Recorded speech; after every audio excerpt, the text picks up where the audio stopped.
Well, welcome to I don't know what we call this, the Kevin Mack Sports, the WPRO podcast, but all I know is it's college basketball season. It's PC-URI week with a game on Saturday afternoon at 5 o'clock. So I have to get some good PC-URI guests. And I not only have a former Friar coach, I have a Rhode Island resident, and I have the guy who's calling the game on Saturday. Welcome, Tim Welsh. Well, I don't know if that's fair. I'm right down the middle for the game, though, because of the fact that, we know our history at PC, but we are state of Rhode Island residents and we pay taxes here. So I'm just excited to be there, and I've got a good ticket. I've got a good seat for a great game, and it's going to be a fantastic game. I'm really looking forward to it because, I like both coaches a lot, as you know, and I thought Archie Miller was a tremendous hire for Rhode Island. And of course, what Ed's done has been second to none over the last 10 years, what he's done with the program and elevated it to an elite status. So it's going to be fun to be there. I'm glad they're back playing. It'll be a sellout, close to a sellout. So it should be fun. It'll be a sellout. So, of course, because I'm a pain in the rear end, I'm going to bring up some positives and some negatives of your PC-URI history. First of all, easy question. When was the last PC-URI game at the Ryan Center that you've been to when you weren't coaching? I actually did this game about 3 or 4 years ago, and it was a late tip-in, and I can't remember who did it, but PC won on a late basket. Yeah, that was Ben Bentel had a tip-in at the buzzer. Ben Bentel had a tip-in at the buzzer, and I remember I said on the air that he shoved somebody in the back to get the tip in, which they never called, but I pointed it out as any analyst that saw it on the court should and would. And a lot of my PC friends did not like that commentary. And I said, wait a minute, now you won the game. So whatever I said to say doesn't matter. But it was a great game. It really was. And, certainly I miss Dan Hurley and Ed and their little battles back then. But of course, now they have their own battles in the Big East. So having Archie on the sideline will be good too, because I did quite a few of his games when he was at Dayton, and just a tremendous, intense coach. And after watching them on tape a little bit, he's got them going in the right direction as far as the way they want to play under him. So you've been in the Ryan Center when it's totally jacked out and has such great buzz, sitting in my seats. But you've also sat across the way, and I do want to take you back to, I'm looking at my notes here, I think it was 2004. You had success playing URI at the Civic Center when it was URI's home game. I think your very first one, it was Lamar Odom, it was Jamel Thomas, and probably one of your most memorable wins as the Friar coach in your very first year. You can talk about that a little bit. And then a couple of years later, they drag you down to the Ryan Center, and, tough place to win. I didn't want you or Bill Reynolds or Jim Donaldson to get on my case. So I said, we got to keep going down there. We got to go to the Ryan Center. We've never been down there. We always played at the Civic Center, flipped the home games, as you remember. But, actually, we talked about it. It was discussed. Like, do you want to play home and home within our administration? And being a basketball lifer, somebody that really cares about, the tradition of basketball, not only on all levels, but locally now, I saw what that meant. There was no way I would ever have said, I'm not going down there. I mean, that was our duty as the Providence coach. You got to go down and play URI. That was for the state, for both programs. And I didn't think it was good for the players. And the players really enjoyed it. I mean, the coaches don't. There's so much pressure on the game. Once the game ends, it's another matter, and I do remember going down there that night, and it was a snowstorm, I believe.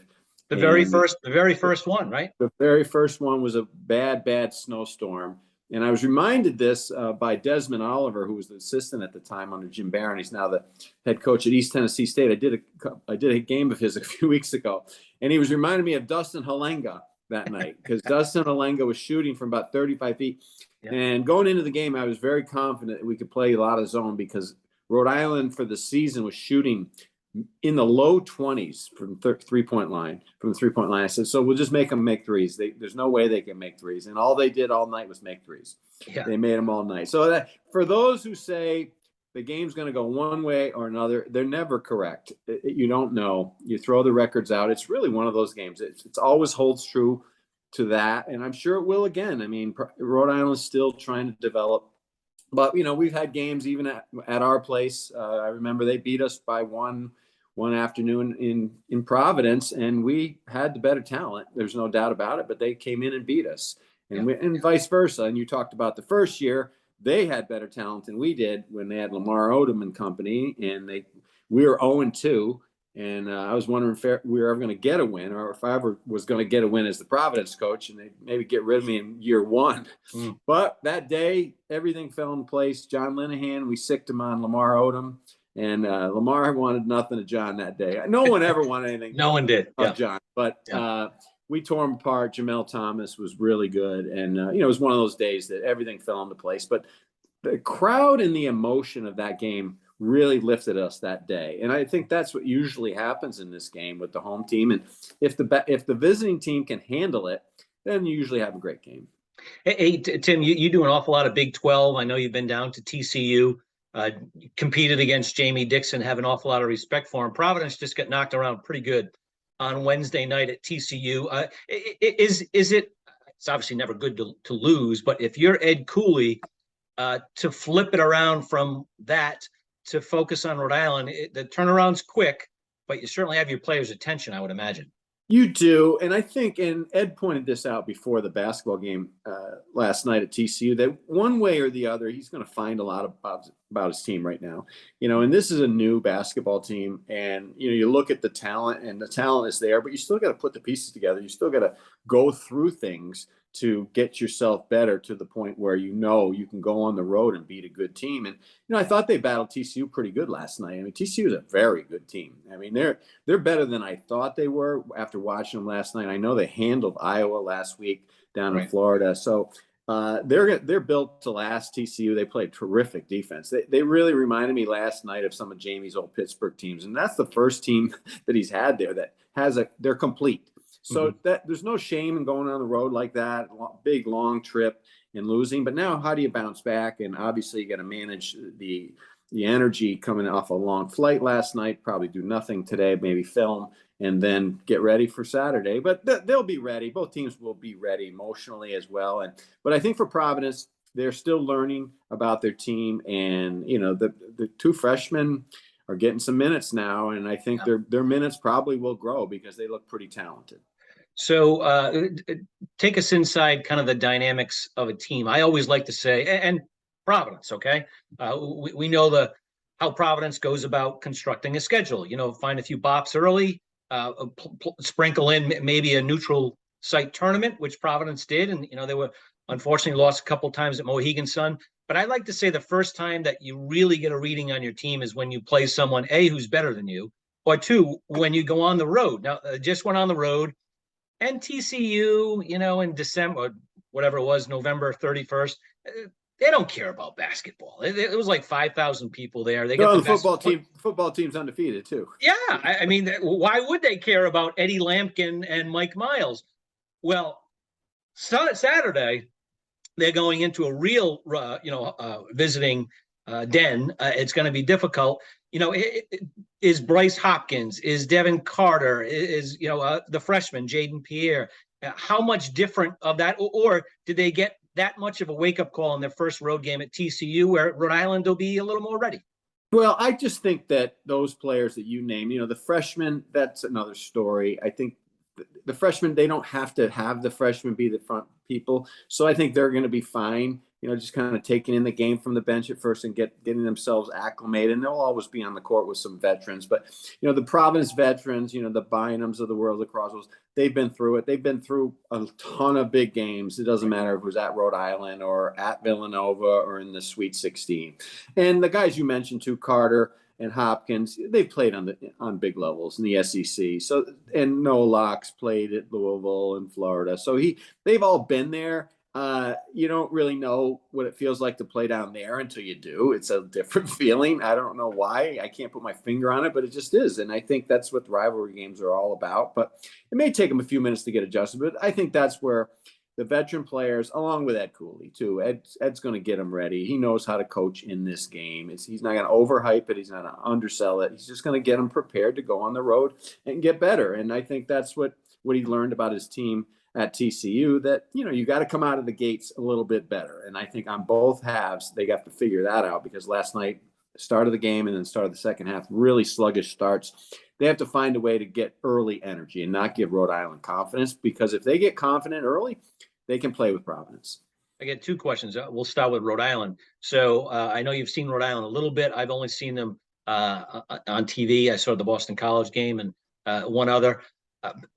It's a team of guys who don't have much track records. A few holdovers, but an awful lot of transfers and some truly recruits and JUCO recruits and transfers and whatnot. This is their first moment to put an imprint that they're Rhode Island players, that Rhode Island can be a factor this year, that they aren't just, in a complete rebuilding situation, although they are. What an opportunity for those kids. Forget about Coach Miller, but for the kids to say, hey, don't worry about us. We have a pulse down here. I'm sure from a coach's point of view, you just say, hey, guys, this is a great opportunity for you guys. Absolutely. And I think, you see what they came out with to start the season. They lose to Quinnipiac. They lose to Texas State. Solid win over Stony Brook. Then they go to this tournament. I think the tournament really helped them. They could have won the Boston College game, which would have been a very good win for them on the road, but they just didn't shoot the ball. And that's the problem that they have. And they're probably going to have that pretty much all season long. They're going to have to hang their hat on their defense. And their defense is good. Their defense is Archie Miller type defense. But, the ability to make shots in a close game in the last 10 minutes is probably the key. I mean, Leggett is a good player, but he needs some help. He needs another guy out there. He needs a second or third scorer. Freeman did a good job in the Tulane game. He came in off the bench. He looks like a guy that can make plays. He transferred from GW. So he's been around, but where are they going to get their other points? I mean, are they going to get it from Martin? Thomas, I think, does a really good job at the point.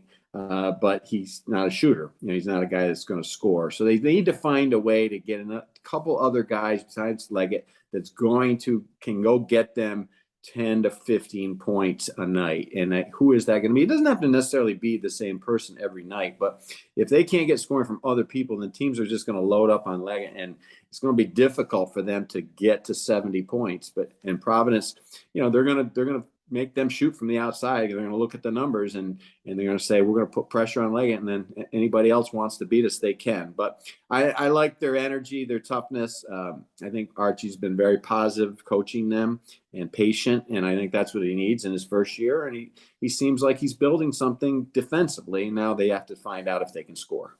Yeah, what's interesting is, it's a guard game only because Rhode Island's strength is clearly their guards. And Providence's guards have been inconsistent to bad.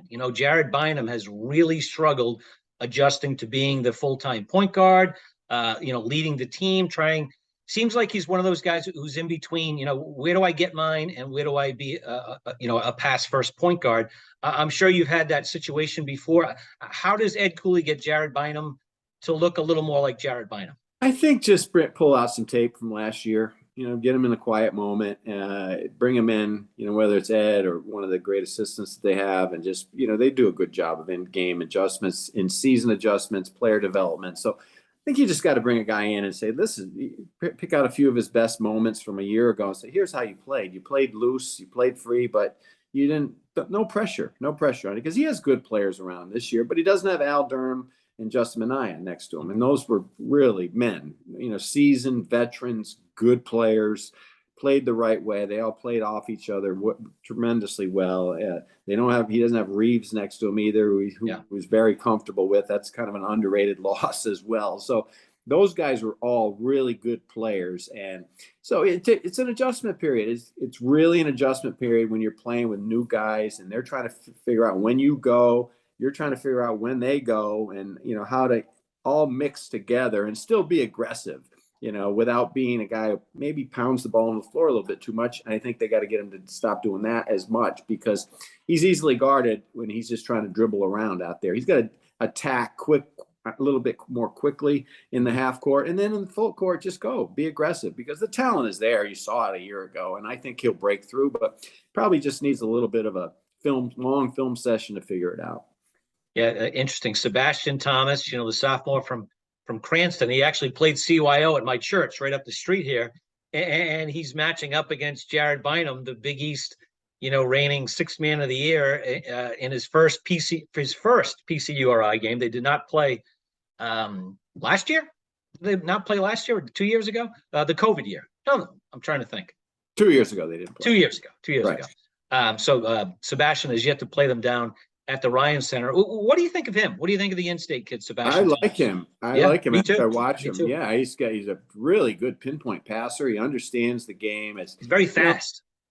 Yeah, over the years, the Hendricken players are good. They're very well coached. They have a real program at Hendricken, and they get developed the right way by Coach Gomes over there. And I can't say enough about his program. And so that's nice that you see a local kid doing well. And if he's going to get better as a scorer, but right now he's doing what they need him to do. He's a good on-ball defender. He doesn't turn it over, and he looks for Leggett. He looks for him a lot. And I watched the Stony Brook game last night for a bit, and so he was attacking the zone. He was finding guys in the middle of the zone on the backside. He was doing a really good job, and he's pretty tough too. And so it's going to be a fun matchup, I think. And I'm sure he'll be excited, with being a home guy, a Rhode Island guy playing in this game for the first time at home. All right. So for anyone who doesn't know, Tim is on all sorts of channels, but who's your partner on Saturday? And have you been assigned a particular league this year, or you're a true ESPN free agent? It's usually we find things out in December for January. They go one step at a time. They have a lot on their plate, over 1,600 games, and plus all these games that you see like last night, even though that wasn't on ESPN per se, it was on ESPN Plus, and the two announcers are two guys Chucky Kemp. I work a lot of games with him in the Big 12. So most likely the Big 12, but although I've had some ACC games early in the year, I've been up to Syracuse, I've been to Pittsburgh, I've been to Notre Dame, and the other night we did Wisconsin and Wake Forest. So it's an interesting time out there, Kevin. You and I were talking about it at times. You go around the country and you go breaking these teams down, and the rosters are so turned over from year to year. Yeah. And you don't even understand it. It's like you look at these guys and like, where did they come from? And Steve Forbes, the coach at Wake Forest, used to be at East Tennessee State. He's got two of his ex-East Tennessee State players there. He's got a point guard from Florida, Tyree Appleby. I mean, so you got to really study these rosters from year to year. There's not a lot of continuity because of the portal and what's going on out there. But, as I compare Providence so far to the teams I've seen, I think they're right there with those type teams that are maybe not a lock to go to the NCAA tournament, but you can see the talents there, and they're going to be in a lot of close games and probably can get in if they win those close games because they're good enough. And I think, they're good enough to compete in the Big East. Yeah, non-conference, they really don't have anything to hang their hat on. A road win, any road win is a good road win. A road win Saturday, pretty much vital for the Friars for sure. Tim, who are you working with on Saturday? Oh, sorry, but I should have answered that early. We're with John Meter-Perel, the voice of BC college football, and I know he did the PC-URI game last Sunday up in Boston, and so he's got a lot of intel already on the Rams, and I'm sure he's digging deep as we speak on the Friars, so it'll be fun. Hold it. This is the first URI coach in forever, and Providence coach, to not live in East Greenwich, around the corner from you. I think Archie's down. He's looking at the Atlantic Ocean. He's got a great, beautiful spot in Narragansett. What happened? What happened? Well, it's called Indiana buyout money. I think I think that goes a long way on the ocean. Now it's nice. I know Archie's. I have not talked to him. We'll see him at some point this week before the game, and I know he loves living here, and he deserves it. It was a tough spot in Indiana. Indiana is a brutally hard job. And Tim, to interrupt, imagine firing somebody during COVID. I mean, that season was a complete joke. Indiana was ravaged by COVID, and they fire the guy at the end of the year. And pay him like $12 million. I mean, it's crazy. Yeah, it helped on the down payment on the beach house. That's for sure. But it's Indiana's a tough. I remember when Kelvin Sampson got the job, no one was happy. Then Tom Crean got the job, and in about a minute they didn't like him. And then Archie was there, but in about 2 minutes they didn't like him. So they don't like many people at Indiana unless you are an Indiana guy. That's just the way it is, and that's fair. You have to know that going in. It's an elite job. It's a great job, but the Indiana people they love their own, They love Mike Woodson, and I watched him last night beat up North Carolina. They're a good team. But Archie had good teams there. So did Tom Crean. So did Kelvin Sampson. And so did Mike Davis. But none of them were good enough for the Indiana people. And that's part of sports. I mean, some of those jobs, that's what it's like. So I think he's, when you see guys that I've seen over the years go from those levels back to a Rhode Island where they've been before, they really appreciate where they are. They appreciate being treated nicely like he's getting treated down there. And they appreciate him. He appreciates the opportunity. And I think it's a really good fit for Rhode Island and Archie, especially after what he went through. Yeah, I think he's going to be a big success. And by the way, he recruited Trace Jackson Davis, potential first-team All-American. But he is. Tim, North Carolina had no answer for him last night. All right, Tim. Before we go, we want to see your tree. Can you adjust your screen? We got to see your tree a little bit. Yes. Look at that. It's beautiful. There's no bulbs on it. It's not there's bulbs on it, but it's not decorated. And I turned it on just for you. I like it. Yeah, paying a little extra on the light bill, but we've got to decorate it this weekend. We went out and got it last weekend. And, I heard somebody on Boston radio complaining yesterday, and it was with Gresh and Keith, and they were saying they paid $95 and we paid $45. That's the beauty of Rhode Island. Exactly. It's the beauty of Rhode Island. You got it. And they cut it for you. They cut it for you down at Stop and Chop. I'll give them a plug. And they tie it right to the top of your car. What's better than that? There you go. Right in South County. Understood. Tim, see you Saturday. Anyone who has a ticket, don't sell it. Enjoy your PC-URI experience. Looking forward to it for sure. Yes, and you better get your restaurant reservation in because that's a good restaurant night. Yes. 5 o'clock out by 7, unless we go to OT, and away we go. All those South County spots will be full for sure. So enjoy. We'll see you down there. Joe Formicola will be smiling. He sure will. He sure will. Thanks, Tim. All right, Kevin. Thank you. You're welcome.